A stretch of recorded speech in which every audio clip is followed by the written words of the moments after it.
श्री शिवाय नमस्तुभ्यम। दोस्तों, आज के वीडियो में आप सुनेंगे मंगला गौरी व्रत कथा। सावन का महीना भगवान शिव को समर्पित है और सावन का मंगलवार माता पार्वती को, सावन के मंगलवार को मंगला गौरी की पूजा अर्चना की जाती है।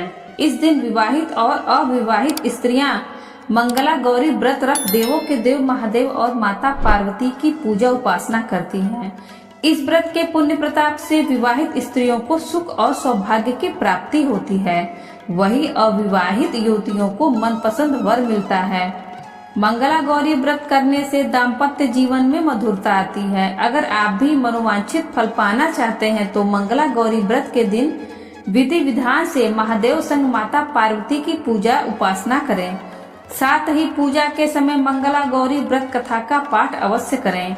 मान्यताओं के अनुसार इस व्रत को रखने और कथा सुनने से मनोकामना जल्द पूर्ण हो जाती है। तो दोस्तों, आइए सुनते हैं मंगला गौरी व्रत कथा। प्राचीन समय में धर्मपाल नामक एक सेठ रहता था। सेठ धर्मपाल के पास धन संपत्ति की कोई कमी नहीं थी। वह स्वयं सर्वगुण संपन्न था, देवों के देव महादेव का भक्त था। कालांतर में सेठ धर्मपाल की शादी गुणवान वधू से हुई। हालांकि विवाह के बाद कई वर्षों तक संतान की प्राप्ति नहीं हुई। इससे सेठ चिंतित रहने लगा। वह सोचने लगा कि अगर संतान नहीं हुई तो उसके कारोबार का कौन उत्तराधिकारी होगा। एक दिन सेठ धर्मपाल की पत्नी ने संतान के संबंध में किसी प्रकांड पंडित से संपर्क करने की सलाह दी। पत्नी के वचनानुसार सेठ नगर के सबसे प्रसिद्ध पंडित के पास जाकर मिले।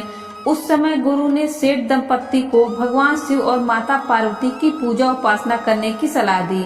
कालांतर में सेठ धर्मपाल की पत्नी ने विधि विधान से महादेव और माता पार्वती की पूजा उपासना की। सेठ धर्मपाल की पत्नी की कठिन भक्ति से प्रसन्न होकर एक दिन माता पार्वती प्रकट होकर बोली, हे देवी, तुम्हारी भक्ति से मैं अति प्रसन्न हूँ। जो वर मांगना चाहते हो मांगो, तुम्हारी हर मनोकामना अवश्य पूरी होगी। उस समय सेठ धर्मपाल की पत्नी ने संतान प्राप्ति की कामना की। माता पार्वती ने संतान प्राप्ति का वरदान दिया। हालांकि संतान अल्पायु था। एक वर्ष पश्चात धर्मपाल की पत्नी ने पुत्र को जन्म दिया। जब पुत्र का नामकरण किया गया तो उस समय धर्मपाल ने माता पार्वती के वचन से ज्योतिष को अवगत कराया। तब ज्योतिष ने सेठ धर्मपाल को पुत्र की शादी मंगला गौरी व्रत करने वाली कन्या से करने की सलाह दी। ज्योतिष के वचनानुसार सेठ धर्मपाल ने अपने पुत्र की शादी मंगला गौरी व्रत करने वाली कन्या से की। कन्या के पुण्य प्रताप से धर्मपाल का पुत्र मृत्यु पाश से मुक्त हो गया। इसी कारण से सभी नवविवाहित महिलाएं इस पूजा को करती हैं तथा गौरी व्रत का पालन करती हैं तथा अपने लिए एक लंबी, सुखी तथा स्थायी वैवाहिक जीवन की कामना करती हैं। जो महिला उपवास का पालन नहीं कर सकती वे भी कम से कम इस पूजा को करती ही हैं। इस कथा को सुनने के बाद विवाहित महिला अपनी सास तथा ननद को 16 लड्डू देती हैं। इसके बाद वे यही प्रसाद ब्राह्मण को भी देती हैं। इस विधि को पूरा करने के बाद व्रती 16 बाती वाले दिए से देवी की आरती करती हैं। व्रत के दूसरे दिन बुधवार को देवी मंगला गौरी की प्रतिमा को नदी या पोखरे में विसर्जित कर दी जाती है।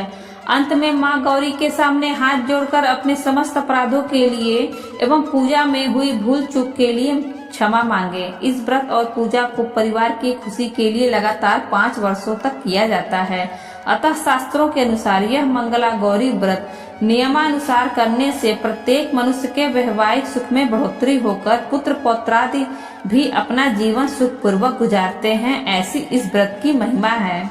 दोस्तों, वीडियो अच्छी लगी हो तो वीडियो को लाइक करें और ज्यादा से ज्यादा अपने मित्रों के साथ शेयर करें और बेल आइकन दबाना ना भूलें, जिससे आगे आने वाले वीडियो की नोटिफिकेशन आपको सबसे पहले मिल सके।